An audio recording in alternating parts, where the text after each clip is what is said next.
When I told people that I was leaving my job to be a cartoonist, they said I was committing career suicide. The irony is, I've been doing this for longer than any of them stayed in their safe jobs. That's my friend Tom Fishburne, Harvard MBA, former brand manager, and full time cartoonist. And maybe, just maybe, the riskiest thing he ever did was when he was staying safe. Greetings, I'm Carl Richards, and you're listening to another episode of 50 Fires, a show about money and meaning. Today's conversation is with my friend Tom Fishburne. You might know him as the Marketoonist. He draws these brilliant, deceptively simple cartoons about marketing, corporate life, and the absurdities of business culture. But what Tom and I talk about is much deeper than that because we share this crazy, wild, counterintuitive belief that the real risk is safety, that staying in a job that looks good on paper can actually be more dangerous financially and emotionally than going out on your own. Tom has built what is often referred to as a company of one, named after a great book written by Paul Jarvis. The business he runs is deliberately and intentionally small. No big team, no venture funding, just meaningful work done on purpose. We also talk about fear, imposter syndrome, and what Tom calls the itty bitty shitty committee in his head, those voices that say you're not enough or that you're doing it all wrong. And we also talk about this idea that I believe Tom named on the spot, wish casting. It's a beautiful idea that you can write down what a soulful, intentional life looks like, tape it to your drafting table, and aim at it like a North Star. This one really is about flipping the script on risk and noticing when the tailwind shows up. So let's dive into my conversation with my good friend Tom.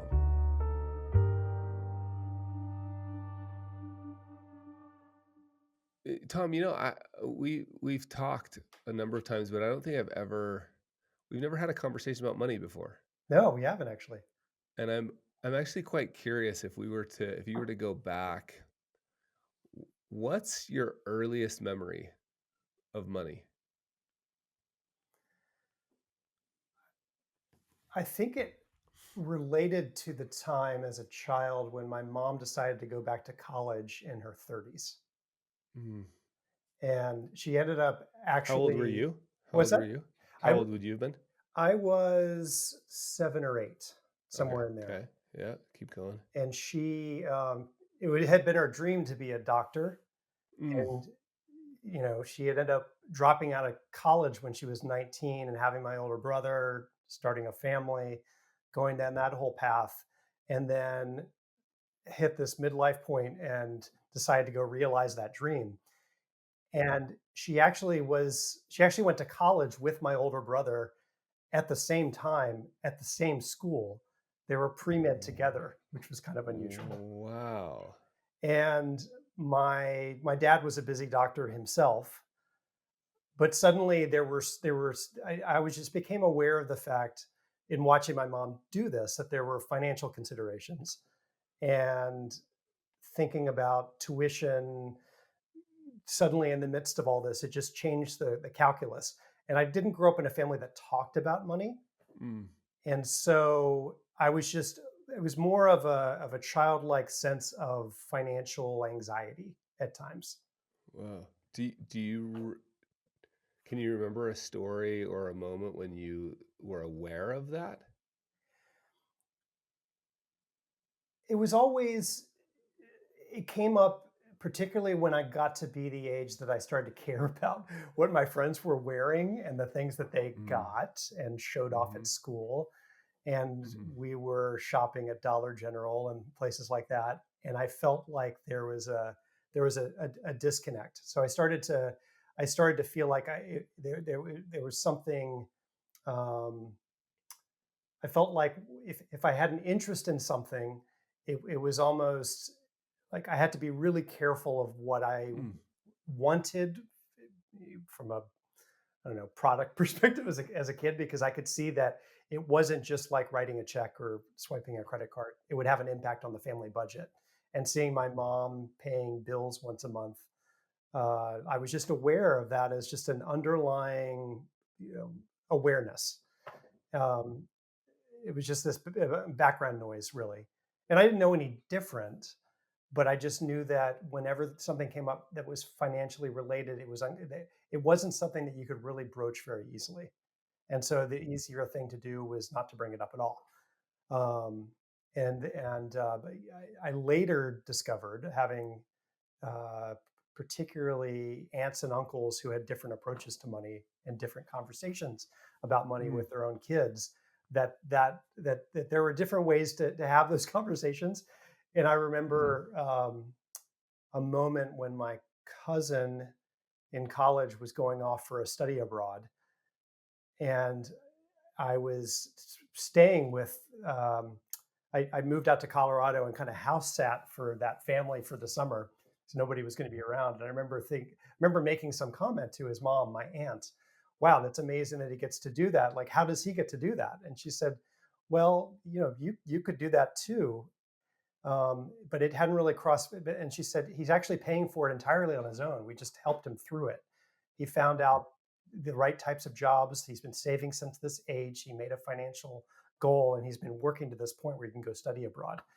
And it was a big light bulb moment for me that I could actually take some financial responsibility for myself, having grown up in an environment where we just never talked about it. I just didn't even know how the dots connected.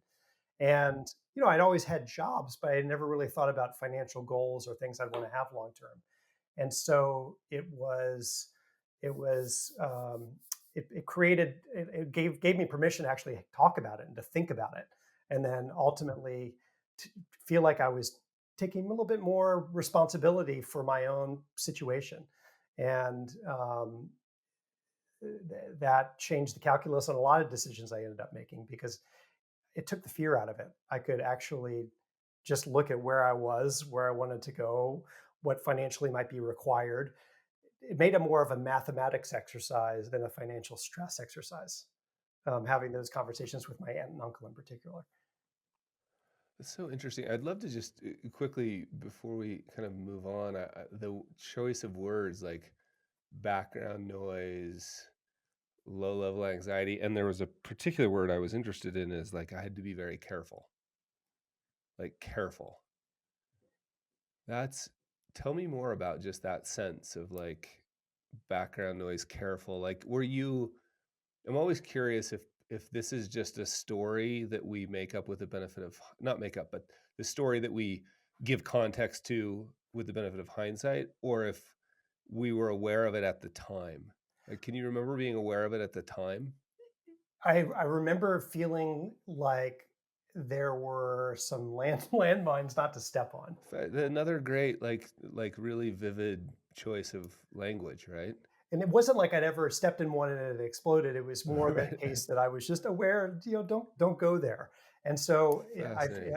I guess my philosophy. Because you could see that it would generate stress or anxiety. Exactly, exactly. Right, right. And it was just what you pick up as a kid. It's your wiring, and then some of that is just innate, I think, and some of it's what I witnessed. But over time, as I became an adult, I had to become aware of both some of those, some of that wiring, so that I could address it. Some of it was holding me back, and also realize like the fear was often worse than the reality. I got to, it gave me confidence later on when I realized that I could do with a lot less and make a living. I picked up and moved to the Czech Republic after college graduation without a job, a place to live, knowing anybody. And it gave me confidence in doing that, that I could, oh, okay, I eventually found a job. I found a place to live. I was able to drop into a place and, and, and, uh, and make the situation work. And it was probably the biggest move that I ever made in my life. I met my wife there, an American who was doing the same thing, And at the time, I was evaluating whether to move from Virginia to Atlanta, like all my friends were doing, or try to do something a little bit crazy and out there. And remembering what my aunt and uncle had said about my cousin, I thought, I I'm going to try to take a flyer on this. The risk really isn't that bad. And when you're 22, it's really not that bad. What the worst thing that would happen is that I would have to get a return ticket home, and have had this great experience. But as it turned out, I was actually able to live there for a year and be financially sustainable. Yeah, connect those two from like fear, careful landmines, aunt and uncle, like this light goes on, like I could do, and then you actually pulled this off. Like, what was it? I mean, what happened between the conversation about your cousin going off and your own ability to do it? Like, how did you pull that off It in was your only about head, a at year least? later. That was a big Wow. conversation for me. It Yeah. really kind of Yeah. um, lit a spark that I could Yeah. actually like take charge and kind of create my own future, so to speak. Not like I could control the Yeah. future, but at least make choices on my own. Yeah. And I I started getting my act together. I guess my last year of college, I Hmm. ended up taking a class that I really think everybody should kind of take a class like this. But the teacher was really about write a business plan for your next few years Oh, wow. of, Fascinating. of what your life could look like. And I wrote this business plan out. I realized up until that point, I only had service jobs, painting houses and waiting tables and things. And I got interested in magazine publishing. I got an internship that was local. I started thinking, here's some cities I can move to and try to build a career there. I put a Wow. business plan around moving to Atlanta because I was like, I have some friends moving there. I know that I could live with some guys. I know that I, could find the type of work I want to do. Here's what I imagine my salary could be. Here's what my cost could be. I wrote a whole business plan, and Wow. then and I thought before I put this into action, I'm going to go work on a dude ranch in Wyoming. Ironically, it was the only place I actually did on campus recruiting. This dude ranch came to Virginia to recruit people to work at this dude ranch. So I go to work at this dude ranch in Wyoming, and I think it's going to help my plan because the way they paid you is you had a small salary, but at the end of the summer they give you a big tip share check. And so I Wow. thought I'll take this tip share check, move to Atlanta, and start my like professional life. And sometime over that summer, being in Wyoming, and it just broadened my horizon. The conversations I was having Mm. with other people. I came back after that summer, and I thought I kind of want to continue doing something adventurous and see what happens. I talked Mm. to my parents about it, and while I didn't feel comfortable talking about money growing up, my mom actually knew quite a lot about taking a risky path. It was very Right. Right. untraditional to go to college in your 30s in the Yeah. 1980s as a mom. Yeah. And my younger brother was, kindergarten or first grade when she went to college. So it was a very atypical path. So she provided immense help as I thought about what to do. She said, why not? What's the worst that could happen? You know, Right. So great. take a risk on yourself. See what happens. And that conversation it completely altered my plan. It was very helpful to write that business plan in college, but I threw it out the window ultimately, and ended Sure. up deciding. I'd met somebody randomly at a wedding who said, if I were your age in 1995, I was 22. He said I'd moved to the Czech Republic. The wall came down a few years ago. They're looking for native English speakers. All this entrepreneurialism is happening. It's an incredible city. And Mm. on the back of that one conversation, sight unseen, I bought a one-way ticket to Prague, and I brought my Wyoming Dude Ranch tip share check with me to kind of help bridge the gap. And I drop into Prague, and then and Wow. then and then I think having done that ended up laying the foundation for every career decision I ended up making the rest of my life, including leaving a safe job to basically become a cartoonist. Yeah. Yeah. Which we're definitely going to get to leaving a safe job to becoming a cartoonist. What was there anything like? Can you recall anything interesting that you learned about? I love the idea, and especially I love the idea that it happened in Wyoming because I here I am in the mountains of Utah, and the idea of like broadening you use that language, like broadening your horizon. There's no better place than the West to have that experience. But was there anything in Prague that opened your eyes in terms of people's relationship with money, their use of resources, their feeling around capital? Like anything that changed your perspective there? It was a real inflection point for the Czech Republic at that time because they were Mm, literally moving from a communist, mm, state-controlled economy to a market economy. There was so much entrepreneurialism happening. Everybody I talked to was starting some type of a business, both the Westerners who were arriving, as well as kind of the native Czechs who were starting businesses. It was just that kind of place. It felt like the Wild West, and and so that was exciting. And I joined a startup. I ended up meeting a few guys who were starting the first English language magazine in Eastern Europe, and I ended up kind of taking a job basically selling advertising. But because I had background doing some writing, I wrote a lot for the magazine. I had some layout design experience, so I designed issues of the magazine. I basically would do whatever was on offer, and I was paid partly on commission based on the ads that I sold. And so I found myself, in one way, it was a great place to move to because the tip share from Wyoming went really far at that time. My rent was only right. $50 a month, Wow. and in another sense, because it was all entrepreneurialism and everybody was figuring it out, it felt like the risk threshold was people were taking a lot of risks. Generally it was that kind of people, so I was surrounded by entrepreneurs, so that just changed a lot of my calculus, that you can just try stuff out and see if it works and pivot if it doesn't work and roll with the punches. We ended up having a crisis moment where there was a robbery at the office. Somebody broke into the middle of the night and stole all the laptops and layout computers. And at that time, there was nothing in the cloud, so it was all we lost everything basically. And we just kind of picked up the pieces, moved on, and published the issue. And I learned that you can kind of you sometimes I would sometimes reflect while I was there, imagining what my life would have been had I gone to Atlanta. And I realized, sometimes playing it safe is risky, and sometimes taking a risk is actually, a safe bet. It depends on where you are in life. And I learned so much more in that 1 year than I would have learned in a traditional job in a traditional city, I think. And it just, Yeah. there were times where, I mean, I moved locations a few times. There were times where I was sleeping on the extra couch in the office, and couch surfing with people till I found a permanent place to live.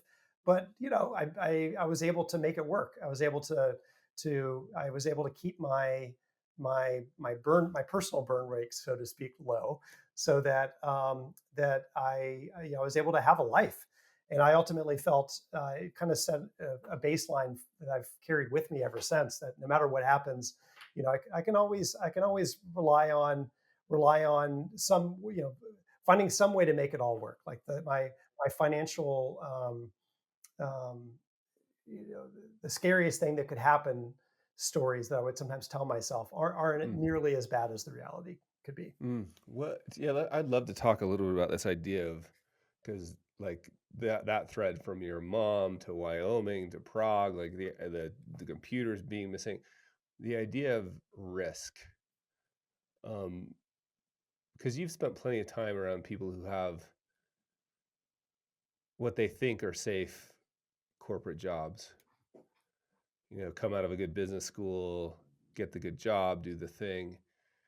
And whether that was ever true, right? Like that's a different discussion, but it doesn't seem to be, at least the perception of it being true now, like this sort of sense of dislocation, the sense of, I think of it as like the ground moving beneath our feet a bit right Right. now. And I we have an operating principle here called groundlessness. Like it's an operating principle of the business. Like we want to be groundless. Like if we're trying to put ground beneath our feet, like trying to follow somebody else's or find case studies or hire consultants, Hmm. that we need to stop and be like, okay, that's just you trying to get away from the reality of the fact that creative work is often groundless, right? Like it's often pathless. Um, so I quite enjoy that, but most people don't. Yeah. Talk a little bit about where you think, what have you learned about risk? Where do you think most, I mean, first of all, what have you learned about risk? And where I want to go with this is like, what do you think most people get wrong? about the perception of risk, the perception of comfort, the perception of safety, et cetera? I think I experienced this the most. I became more risk averse when I went to business school later on. And the whole business school design was to get the job offer at the end of it. Right, right. And you're have a summer internship that leads to a job offer at the end of internship, your final second year of business And school, you're you know safe you're going to forever. a place, you're safe forever, and then the idea is you've made it, check the Right, box. And I right. found because I'd done other entrepreneurial things. I mean, after Prague, I ended up in San Francisco and a lot of the .com stuff. So Yeah. I'd seen a lot of startup environments, but I found myself business Wait, school. real quick, Tom, are you going to be the only graduate of this business school to not tell us exactly what business school you went to? That's so funny. I went to Harvard Business School. I know. Well, normally, people go to Harvard Business School because they will make sure to tell you. I, So I'm impressed. well, I try. It's not. I hope it's not like a false humility thing. It's just more like I think No. business school shaped me. I learned a lot from business school, but and definitely having Harvard in my background has benefited me at times.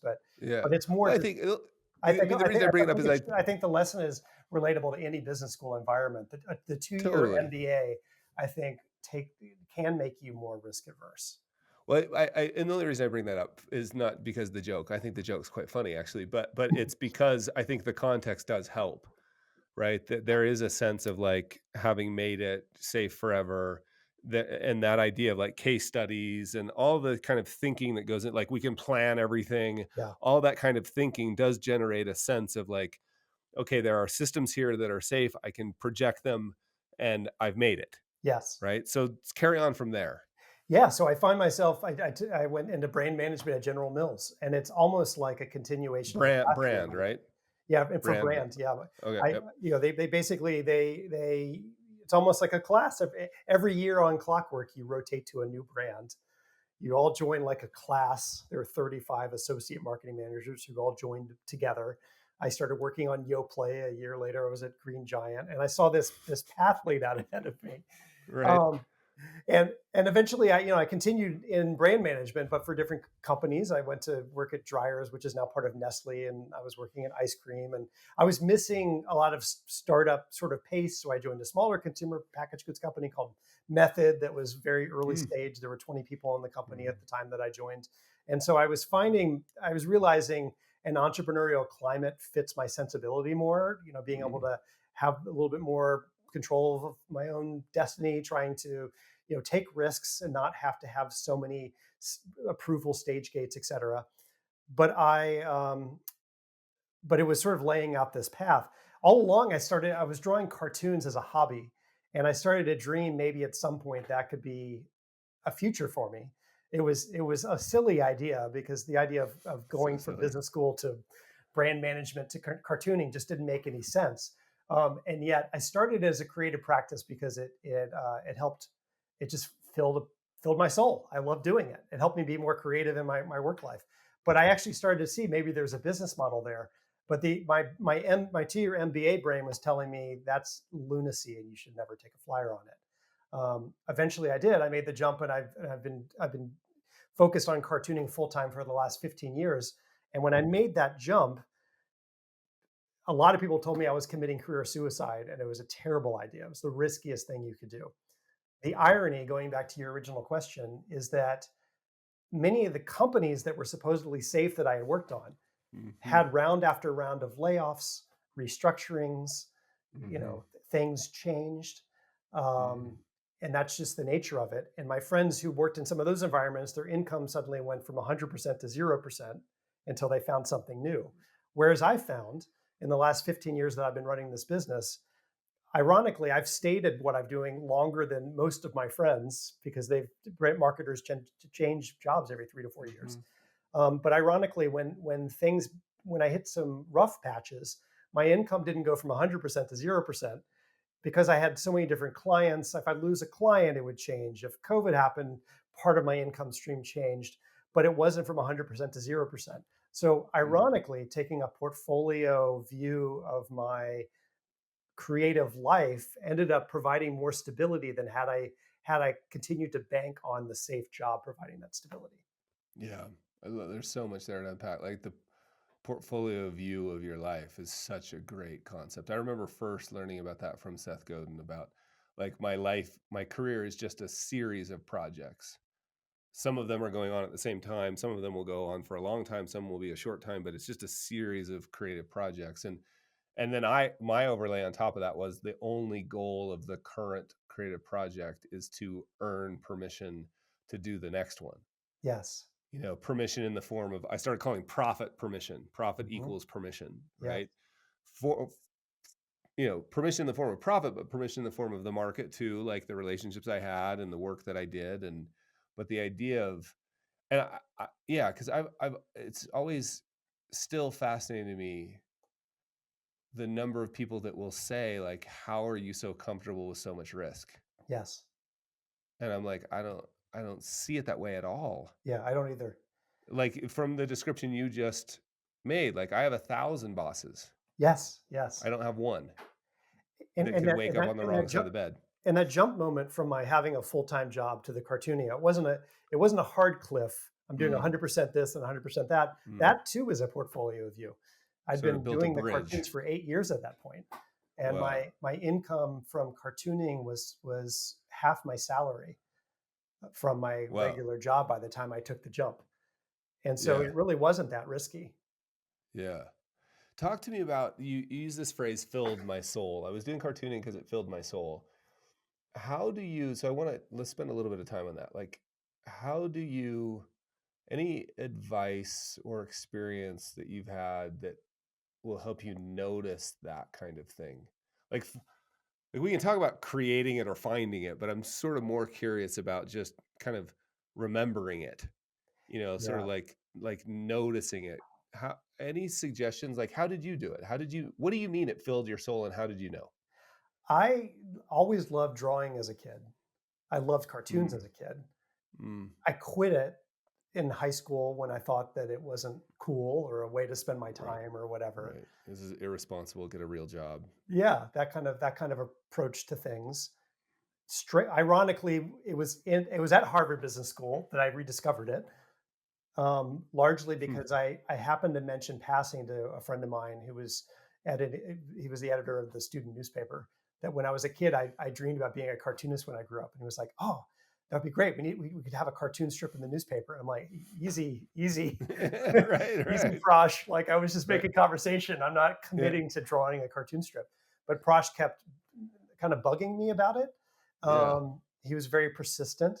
And at one yeah. point, he sat down next to me in a crowded lecture hall and said, "We're here for the next hour."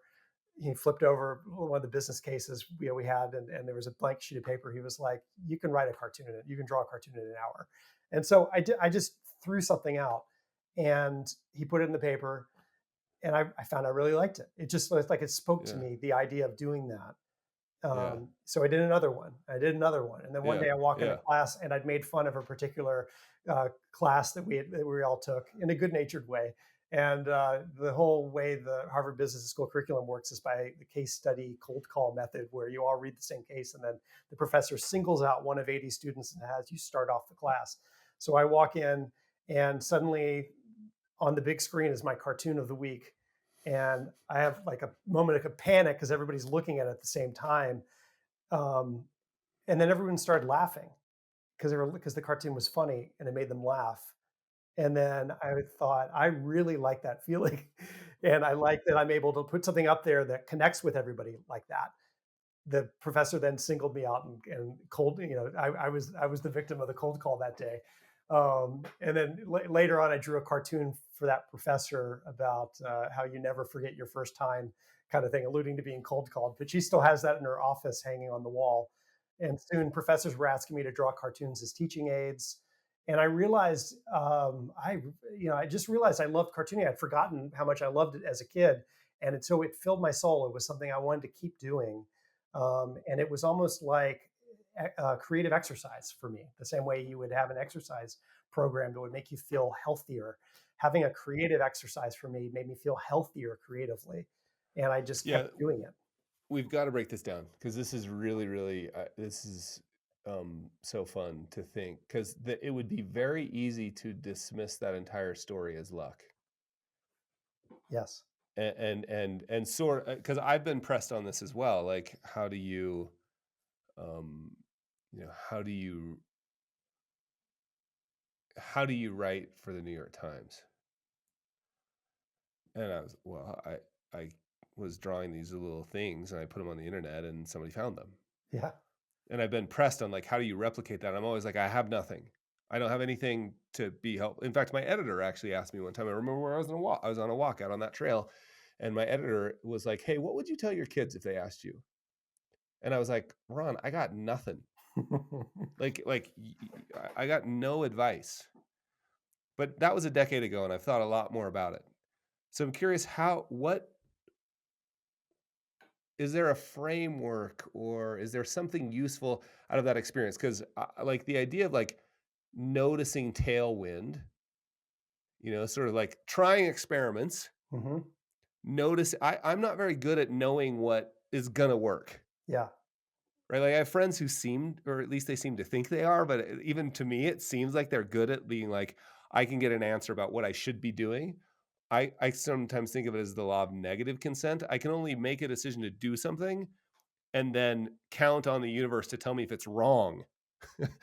Right. And the right part would be like just subtle tailwind. Yes. But right, you used to, like, this as a kid, prosh bugs you. Like, have you thought about that? Like, in terms, like, if you had to give advice to a 20-year-old from your experience, what would you take from that? I think the best lesson as a 20-year-old is to follow interests, whatever they are, without trying to jump to the punchline of what it means for your career or your life. Hmm. Follow the interests. There's the famous Steve Jobs story about sitting in on classes in Oregon, and one class was calligraphy. And years later, when he was designing for the first Mac, he realized some of what he learned about calligraphy led him to think about font choices, which changed the whole idea, his whole approach to an UI, which changed computing. I'm a big Hmm. believer in that type of story, that if you follow those interests, there's no way to know where it might someday lead. And aside from cartooning, I had an interest in writing, which led me to magazines, which led me to this magazine in Prague. And now a lot of what I do is writing. There are other threads that I've followed that, if I look in the rearview mirror at my life, they all make sense because I needed all those things to get me to where I am. When you're on the precipice or looking forward, you don't always see where they go. And I think, having raised two children who are college age and recent college graduates, I feel like a lot of the pressure when you're a kid is that you have to have it all figured out somehow and justify every hour of every day on how it leads to some building block that they want you to have an idea what it is. Whereas I think the big lesson is following those interests may become building blocks for things you can't even imagine today at all. I mean, when I graduated from college, I didn't have an email address and the internet hadn't really emerged into what it was. How Right, could right. anybody have given me sensible advice on what I should do with my life? And I think Yeah, the same is true with where we are with AI and who knows what else for kids today. No one knows what yeah. the careers of the future are going to look out. But I think if you prioritize these interests and find these threads and chase these interests, at some point you'll look backwards and see they all got me to this point that I am today. Yeah. Yeah, it's so interesting to me because the world is full of, because we want so desperately, when we're looking back, to tell the story as if it all made sense and it was it's a cute narrative, and the desire to make sense of it all leads to, I've actually started calling this success porn. Yeah. The idea of the desire to make sense of it all leads to, like, here are 7 simple steps to recreate Tom's success. Yes. Yeah. And you talk to Tom, and Tom will say, I have no idea how to recreate my success. Yeah. But the person who's talking about the person who's talking about the person who did a thing Yeah. on the internet will say, here's 7 steps. So how do you live in that space of, like if we did an exercise recently where we looked back 5 years and where we were 5 years ago, my wife and I. And what became abundantly clear was we have no clue where we're going to be 5 years from now, Yeah, yeah. you know? So how did you learn to live? You said earlier had a business plan for the trip to move to Atlanta, but you threw it out. How have you learned to manage the tension between planning and throwing it out? I think a lot of it has to do with the act of planning is invaluable Mm, to see where you are. But but I've and so I do a lot of planning. I do a lot of mm. wish casting. I write things down. Is that what you call it? Um, I just kind of came up. Instead of like instead of forecasting? I've never really thought about it. Just kind of came out. It's Is that a word you just came up with just now, or is that something you've actually thought of before? I may have heard that. I've never used that before that I know of. That's amazing. That's a great, like, because you hear about like intentions, Yeah, but like changing forecasting to wish casting is really interesting. it's kind of the Anyway, life. keep going. I've done a lot of that in the life that I want to lead, Mm, and some of those are kind of directional things, and some of those are nearer term things. mm, The first time I ever really wrote one down that's less about how I can financially afford something over the next period of time was when I was in business school. I had heard some we had all these great speakers come through, and this one guy came through. I can't even remember his name, but he said his whole plan was to have a how he defined success in his life was to have a successful and soulful life, and he wrote mm, what that meant for him specifically. mm, And mm, around that time that he talked about that, I started playing with that idea. Okay, what's soulful? What does success mean for me? I started to think what those criteria would be. We were nearing the end of the semester. At the end of the semester, it was traditional for every professor to have a last lecture where they would give sort of life advice. And one of my professors I was fortunate to have as a professor was Clayton Christensen, who created the whole disruptive innovation model, among other things. But he's also an incredible human. And his last lecture was all this idea around this idea of how do you measure your life? What is your success yardstick? And how is it uniquely yours? And try not to measure it against other people's yardsticks and that whole thing. And it really resonated with me. He ended up writing a book called How do you Measure Your Life, which also made an impact with me. But around that time, I wrote down on a list. Here's my successful and soulful life. I just put 10 things on it, and it's interesting. I have it taped to my drafting table in my studio because it's been it's been 23 years, and a lot of the things have come to be in ways I couldn't have imagined. That's my North Star. I then make infinite numbers of plans trying to get me closer to what that North Star looks like. And that North Star it's all around my entire life. It's, being a present father and a present husband. It's, having, creative work that fills my soul, whether I Are didn't these have. are you repeating words that are on that sheet? Like, is that like, tell me an example of something you have written down on that piece of paper on the draft table. Yeah, so I wrote that before I had a family, but I said I want to start a family and truly know and spend time with them. That was one of the things on Mm. the list. And That's now like the language it actually uses. Truly know and spend time. Yeah. yeah, exactly. And now Mm. my daughters are both over 18, and I really have been a part of their lives. Um, Yeah. and there are personal things on there that Yeah. ultimately I just had it helped keep me grounded on where I was aiming, because it helped me Right. ignore some of the noise, most of which Yeah. is produced in my own head around Yeah. what success could look like. My 5-year business school reunion going back. What, Yeah. what's my what's my title? What's my salary? Where do I fit in the org Yeah. chart? None of that really matters. It wasn't part of that sheet, and yet I can fill my head with that kind of noise. I'm going to Yeah. quit my job as a VP at a consumer products company to build a cartooning business. Oh my gosh, everyone's going to make fun of me in my own head, but it's true to my North Star. And then I go and Oh, actually go to the reunion, and nobody nobody's giving me grief at all. It's only in my own head. So it yeah. gave me a direction to aim toward, knowing that the details would be completely flexible. How Is how I achieved that. it's so interesting, and we just had uh, Debbie Millman on, and she at the school she teaches at. She took over Milton Glazer's class, and he apparently had her when she was a student do this 10-year. I think he called it it was 5 years at the time, but she's made it 10 years now, where you describe like the day, a full day from the time you wake up. And Debbie was like, I want it on the, like this, she talked about this 8 years ago on Tim Ferriss's show. I like the thread count of the sheets. You know what I mean? Like the kind of glass you're using for the water, the like as detailed as you can. And then she said because it had happened to her, and Milton reported that it had happened to most. Like you find that thing 10 years later, and you're like, oh my word! Like so, like you said, so many of the things that happened.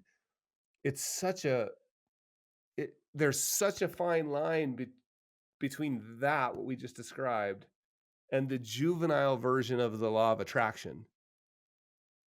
That's really dangerous. Like I'm gonna buy a Rolls Royce and expect the universe to pay for it. Yes, right. Exactly. Like, and how, any comment on that? Like, how do you sort out, like, because that is magic. There's something really, and of course, I think there's a piece of it, yeah, it gives you a North Star. I always talk about financial goals as being really valuable, even though they're guesses, because it gives you a sense of direction and there's some gravitational pull and hope. Somebody pointed out a third reason the other day, hope, which I Yeah. really like. So the sense of direction, gravitational pull is a real thing, but it's so often misapplied. So what's the difference between the juvenile version of like that we saw in the book The Secret, not to make 10 million enemies since that book sold a bazillion copies, but I think it did more damage than it did anything else, but it was pointing at something that has a kernel of truth. Yes. Have you thought about that, and like how would you distinguish those? I think it's I don't know quite how to distinguish it. Aside from, I only know what my experience was like. Stopping to ask the question was the first just the exercise of writing it, whatever it is, and then pulling it out and looking at it. Is this still true? I give myself permission to change it if it isn't. I mean, one of the things I wrote on my list was I wanted to write a children's book, and who knows, that could happen. But I didn't have that I would become I didn't know what this cartoonist journey would lead. There's similarities, it echoes of it. There's shades of something there that did end up being true. And that's okay. But the act of writing the list was a chance for me to really put it out there. That whole idea, I know David Brooks sometimes talks about the difference between resume virtues and eulogy virtues. A lot of it goes back to the eulogy virtues. Like what's the deeper meaning I want to have in my life, and how can I pursue that as opposed to what my LinkedIn profile says. And so writing that down really helped, frame it, to take it seriously. And, I write down the other stuff. I write a LinkedIn profile. Why can't I spend time writing down, the North Star type of stuff in my life? So good. I've got a bunch of sort of money related rapid fire questions, but I don't want to move on yet until we get to the bottom of this, Tom. Like we got to get to the bottom of it. But here's what I'm actually curious about. You talked about there was a couple of things. One, I mean, a couple of threads back to one idea. Leaving to be a Marketoonist, a bunch of people told me it was, you used the word lunacy. Lunacy. You just mentioned, the reunion head trash kind of stuff that was going on. Like I show up and I don't have a title. Oh, I'm curious. I want to tell you a quick story and then see if you've had similar experiences and how you've dealt with it. I was we don't live very far from 5 of the best ski resorts in the world. That's actually a statement of fact, not an opinion. I mean, there are plenty of people who will argue with that. But anyway, we don't live far from a ski resort. I was at the ski resort on a Thursday. It was either a Tuesday or Thursday. I got on the chairlift. I was by myself. I just went up to take a run or two in the middle of the workday. And I was on the chairlift by myself. I got on with somebody else who was in the same, at the time I was running my financial advice business. It was somebody else who was in that business and they were on vacation. And he asked me what kind of business I had. And I told him, and I the question we always ask, and there's always these questions, right? Like it could be, what title do you have? What size? How many employees? How much revenue? Like there's some judgment question that we all make in different industries. He asked me the judgment question in our industry. I responded. And he said, "Oh, so you run a cute little lifestyle business?" And he worked for a place which will go unnamed, but we would all sort of recognize, Sure. and as kind of the pinnacle of, people from Harvard leave to go work there. And so he said, cute little lifestyle business. And I was feeling a little sassy, and I took a minute and I thought, hey, I said out loud, I said, let me remind you of something. You're on vacation. This is just Tuesday for me. And we didn't talk the rest of the chair right up. Yeah. But I'm sort of curious about your experience with, metaphorically going to the first business school reunion, and it could be any other interaction. Because surely that you had to work through that. And the reason I want to talk about it is because this comes up a lot from listeners in the show of like, I got a thing I want to do, I'm just scared. Yeah. I got a thing I want to do. And a lot of the fear has to do with fear of what other people are going to think or say. Sure. So how did you actually work through that? Because certainly there had to have been some interactions, or was it all just in your head? And if it was, how did you work through that? Oh, no, there are interactions. And it's also still always in my head. I sometimes still have moments where people think cartoonist, and they think I'm making balloon animals at a county fair. Right. And not by the other definition that I've worked with, 200 of the most amazing companies in the world on collaborative creative projects that just happen to use cartoons. Right. There are different ways of looking at it. And I've learned, I guess, having this as my North Star, I've realized that other people's opinions are their business and not my business.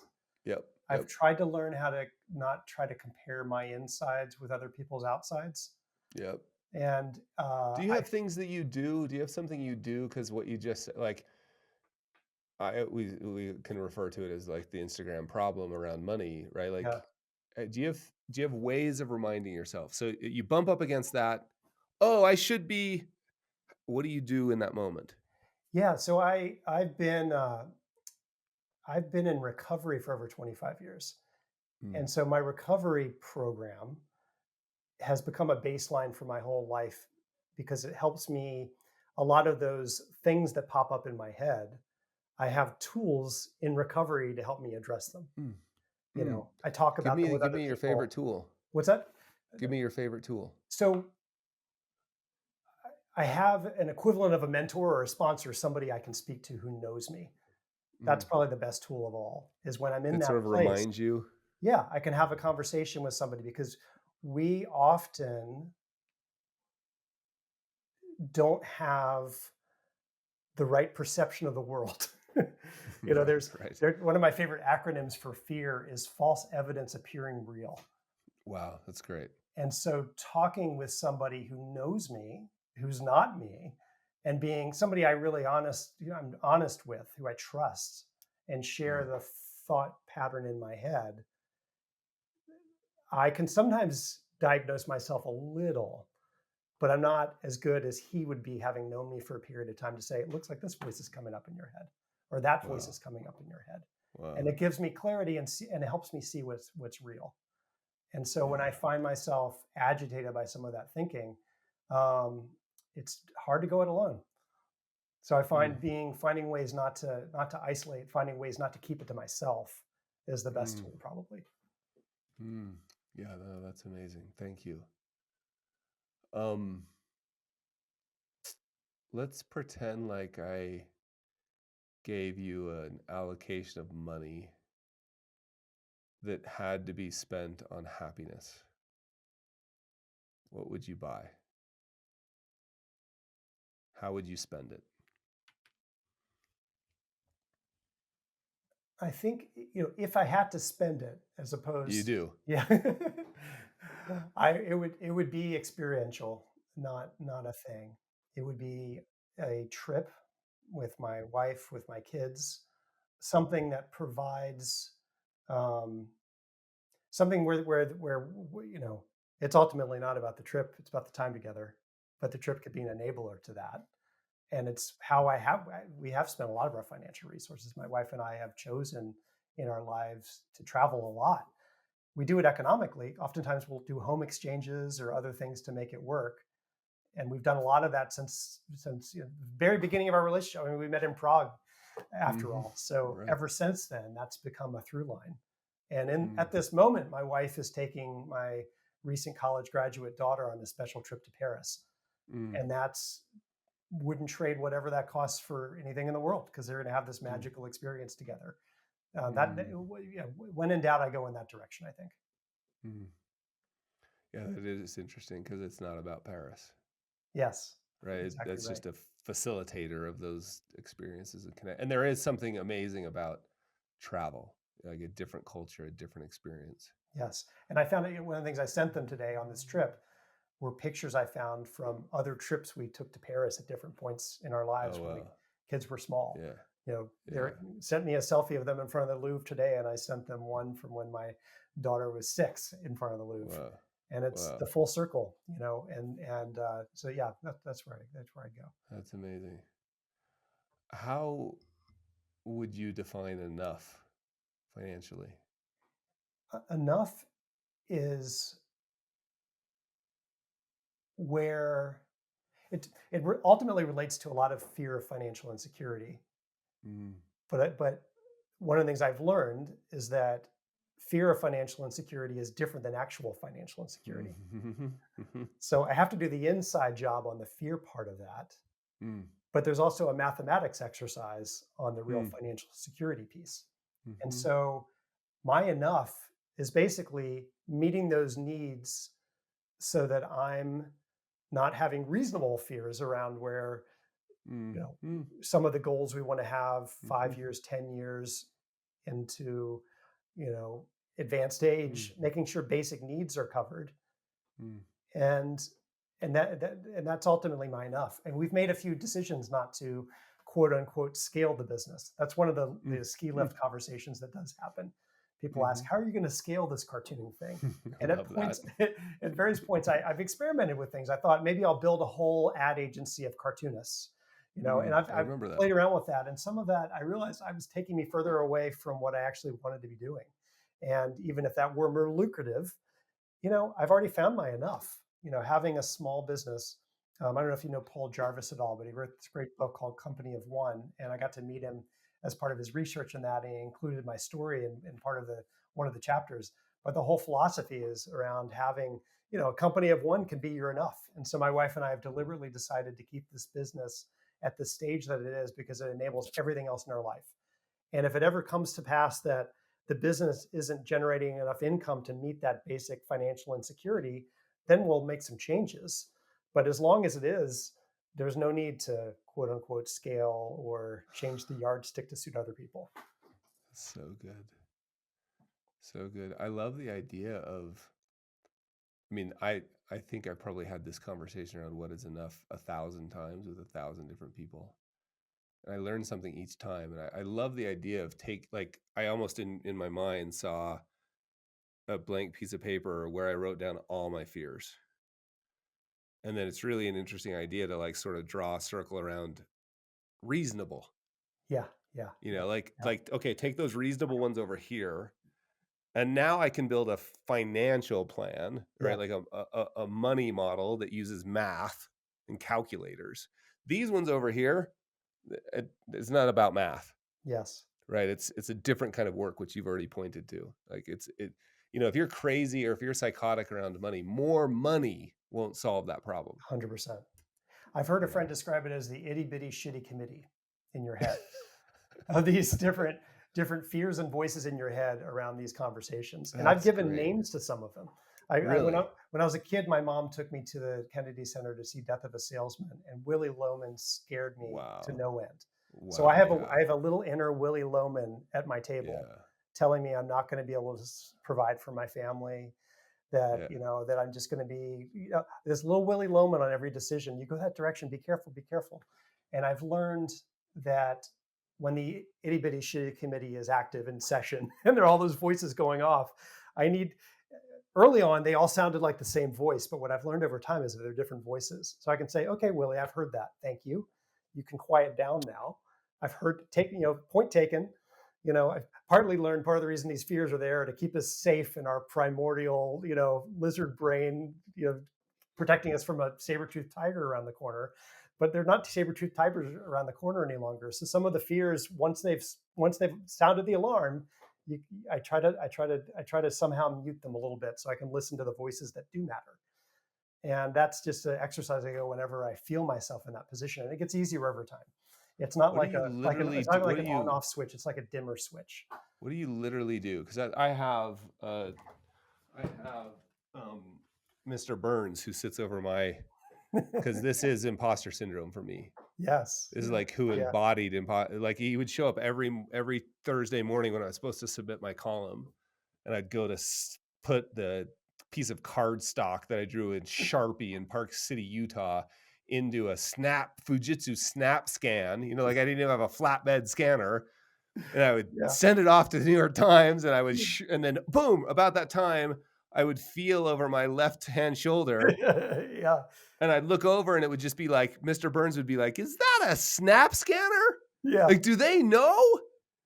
And I slowly started, and I had told that story enough that somebody actually sent me a Mr. Burns. I love it. I love it. I've learned to do the same thing where I'm like, "Hey, like you've been really helpful in a lot of scenarios in my life. Like the last thing I want to do is kick fear in the teeth. Yeah. Fear Yeah. saved my life."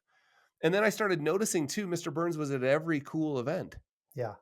Like at my wedding, Mr. Burns was absolutely. And I was like, you know, every river trip I've done, every mountain bike race I've done, every backcountry skiing in avalanche terrain, always there. And I was like, the last thing I'd want to do is not keep doing those things. Yeah. Yeah.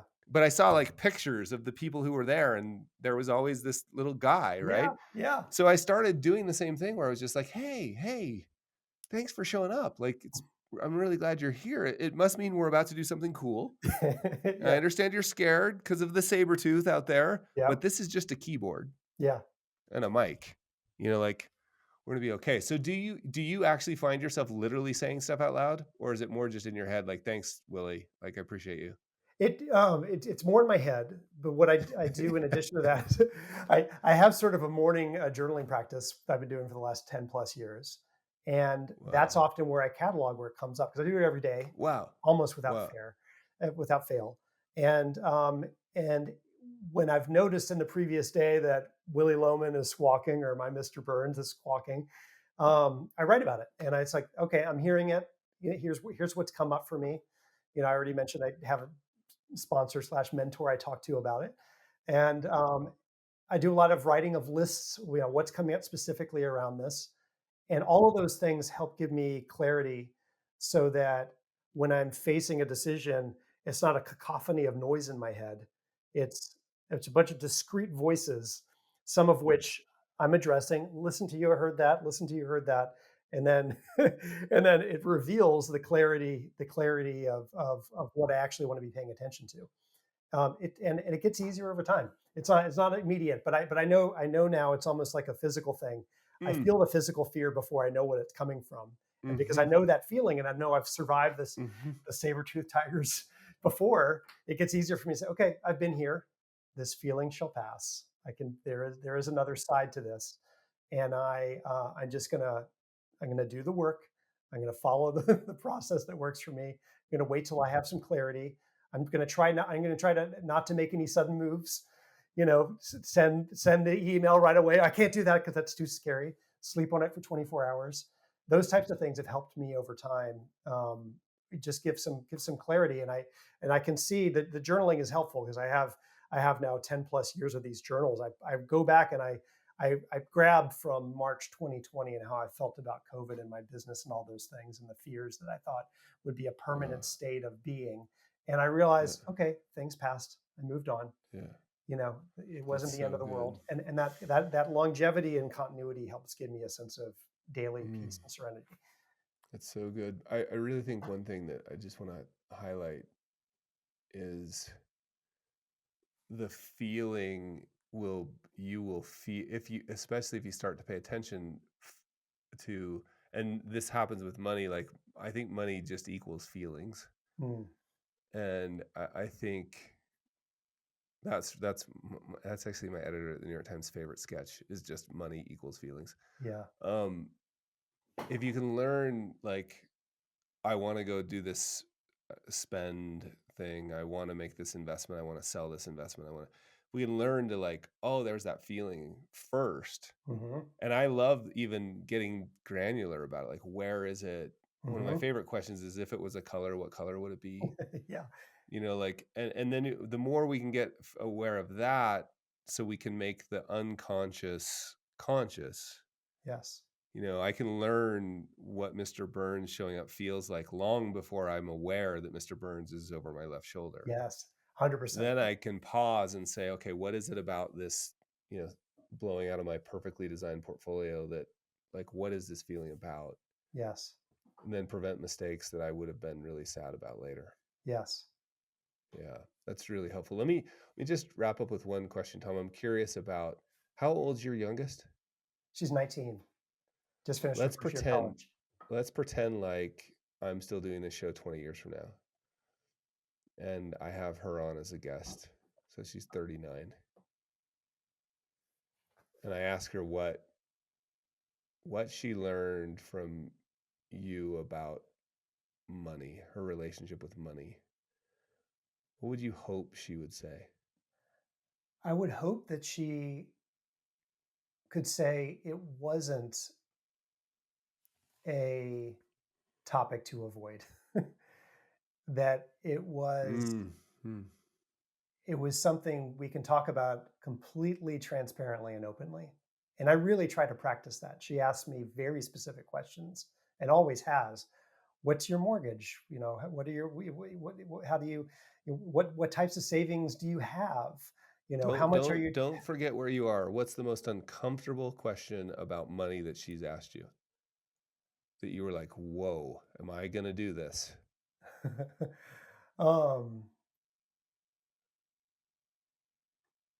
probably has to do with,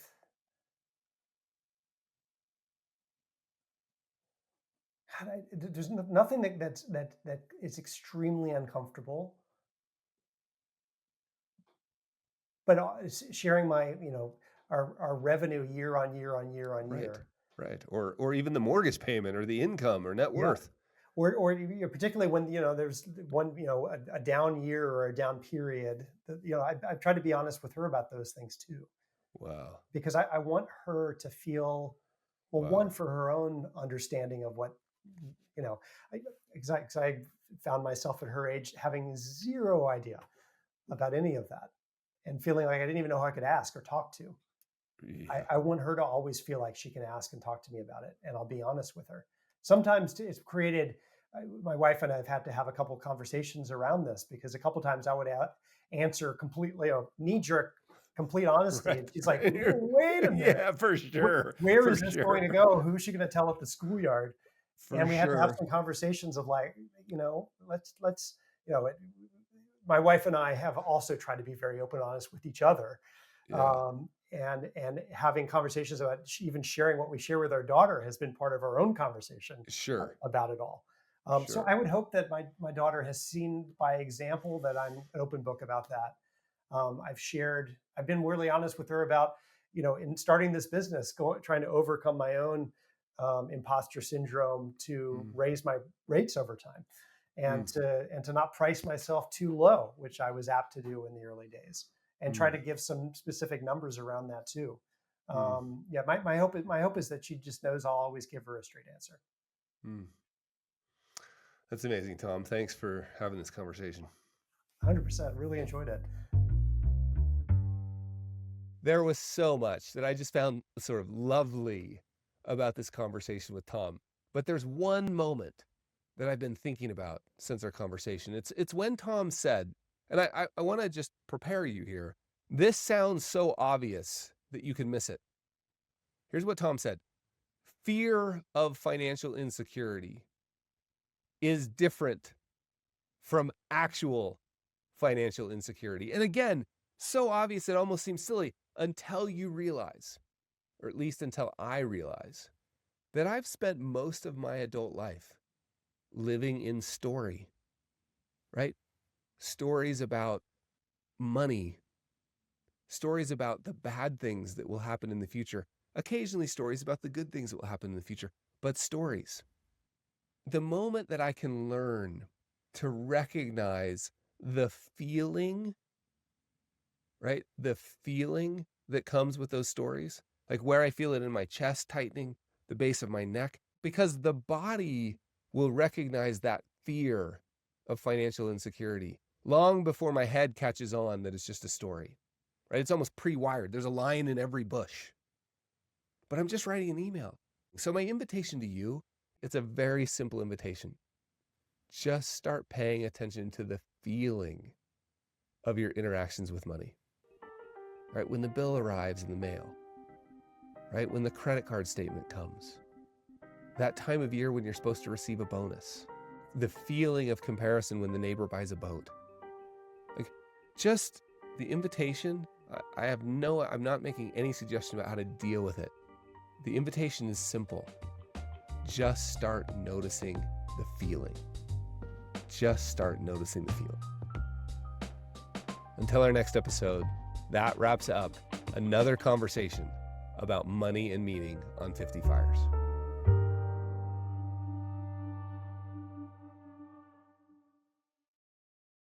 The views, information, or opinions expressed in the series are solely those of the individuals involved and do not necessarily represent those of Chip and Joanna Gaines, Binel Audio, nor Magnolia.